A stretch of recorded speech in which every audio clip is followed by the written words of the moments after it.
Good morning guys. तर आज घरात मांडव होता, म्हणजे प्रणित भाऊजींची आज हळद होती आणि उद्या लग्न होतं. सो सगळ्यात पहिले आम्ही नाश्ता करायला आलो. घाऱ्या, पापड्या, कोलिम, पोळे असं सगळं काही होतं. त्याच्यानंतर नवरीकडे पण गेलो. तिथे वसई साईडचे वडे बनवले होते, ते इतके टेस्टी लागत होते ना, खूप मस्त. घारे होती, कोलिम होतं, पापड होतं. त्याच्यानंतर आम्ही परत आलो मांडवात, जेवलो. मग सगळ्या ताईंसोबत बसलो होतं गप्पा मारत.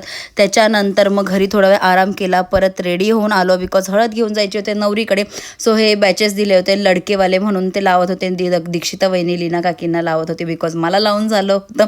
त्याच्यानंतर आम्ही मस्त सगळ्यांची वाट बघत बसलो होतो, कारण की हळद काढायची होती. त्याच्यानंतर हे आहेत प्रणित भाऊजी, ज्यांची आज हळद आहे. सो हळद काढली होती नवरीच्या घरी जायला, तुम्ही बघू शकता.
त्याच्यानंतर आज शिंगरीचं जेवण पण होतं. सो आम्ही तिकडे गेलो होतो. सगळे श्वेता वहिनी आली होती, मावशी होती, अश्विनी वहिनी होते, हितेश्री होत्या, सगळ्या घरातल्या होत्या. सगळ्यात पहिलं फ्रूट्स दिलं, त्याच्यानंतर मच्छी, भाकरी आणि करंजी, असं खूप सारं काय होतं. आणि कलेजी पण होती, मस्त लागत होती. कलेजी जास्त छान लागत होती मच्छीपेक्षा पण.